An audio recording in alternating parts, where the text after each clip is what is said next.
let's make Mass epic.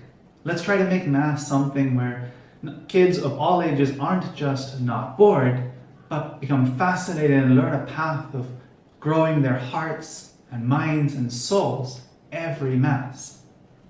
Well, what if I showed you that one of the experts in growing in our hearts and minds and showing that growth is Disney? Disney has been producing stories about showing their characters, their heroes grow for so many years. They've kind of got it down to a formula, one that resonates with us and also resonates with the Mass. First, we gather for a Mass. We gather together in a solemn place. We also gather for our movies. We get together and we are ready. We're anticipating that moment. And in fact, in many Masses, we begin with the solemn entrance that will be happening also in those movies. As soon as we're ready in a Disney movie, they show us the character, but the characters, the heroes, don't start out perfect. Sometimes they're struggling with the kind of a selfishness that they themselves haven't realized. They just can't wait. And it's all about themselves. They want to be in the spotlight. At other times, the hero feels stuck. They feel like there must be something more to this life. But they feel like where they are, they can't move and no one leaves. Or they feel like they're not being true to themselves.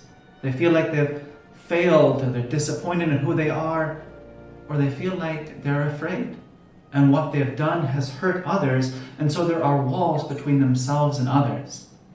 We also begin our Mass saying, I confess. We confess, yes, that evil exists and that there is a devil, but we can't say, the devil made me do it. We have to admit that we sinned because we chose to, in thoughts or words or actions, or in simply not doing things, not doing enough. And we say that not to beat our breast, but to say we want to make a change. We want to set out and start becoming heroic. And that's where things begin to change.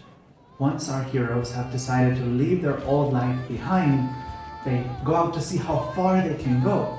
And as they go onward, they discover that new things will develop for them, new abilities, a whole new world is approaching for them, and they can look at their old life, including their selfishness or their fears, and just let it go. In our Mass, we also let God's Word develop new places for us, a whole new vision of a world where God and strength can overcome and push back on the selfishness that may have ruled us up until now. And as we continue our growth, yes, our minds learn through God's Word and through the homily. We also discover that we grow with our hearts. We grow with those who are next to us. We grow realizing that it's a team that makes us change, that makes us develop, that helps us to mature. All of the heroines and heroes have teams that are around them. We also can recognize that love can make us change. Family, friends, and love help us to grow, to overcome this selfishness. And we do that together, praying the Creed. And it's not just that we're together with those gathered in the church. We're also gathered around those who have gone before us, our ancestors and the church of all ages, the church that stretches all the way back to Jesus Christ and the first apostles. Our ancestors, our family, and our friends are with us wherever we are in the world. And so together, our protagonists, they set out to make a change. They set out to challenge that selfishness that's caused so much destruction, and they do this through uniting to God, the great I Am. In our Mass, we also together make our offering to God. Together as a community, we join our gifts and we bring up the bread and the wine to make that sacrifice for God. The sacrifice that our heroes make becomes a light that can challenge the selfishness, that can transform and can help us to realize that the sin that's been blocking us so far does not define you, does not have to trap you in that way. And you can begin to be transformed through God's gift, through grace. In our Mass, we realize that what we've given God, the bread and the wine, become transformed into the body and blood of Christ, which then becomes a light that shines in us and makes that difference. When the protagonists fight selfishness, they not only defend others, but it becomes a gift that transforms, and even transforms the coldest of hearts, and can help them to realize that growth, that change, that healing that comes. In our Mass, when we partake of God's body and God's blood in the Eucharist, we become also transformed.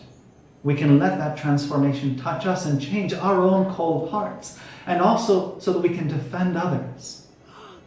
And this change doesn't just stop with us.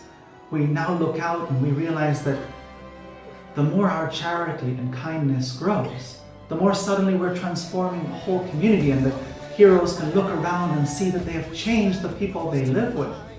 Together, everyone takes part of that sacrifice, that growth, that change, and has a new mission. They go out, knowing who they are, but they go out to challenge the status quo. We also see that we can make our life beautiful, and instead of being afraid of what we have, now realize it's a gift for others. And in our Mass, we can realize the same.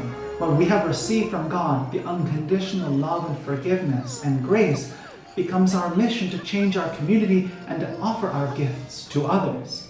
And then we can finish our Mass celebrating our gift to others, our transformation. So let's make every Mass epic. We're going to come to our Mass ready and willing to grow. And then we want to realize that selfishness and sin have kept us stuck in our old way of life. And it's also hurt others, but we want to make a change. And then we take from God's Word and we begin to learn how to change, how to apply that, how to overcome selfishness. And then we offer our gifts together as a community, as one. And our gift is transformed by God into His grace that can overcome sin and selfishness. And then we become a gift to our community, to our family, and also a gift to ourselves. Renewed, we go out with God's grace and God's love to give that to the world. And that becomes the epic mission of every Mass. I hope that this video has helped you grow a little bit, or helped you to appreciate the Mass, to love it a bit more. Again, thank you to everyone who's encouraged me. And also, if you have further questions that you'd like me to be answering in the videos I hope to publish every week, please feel free to add them in the comments below. God bless. May you have a blessed Mass.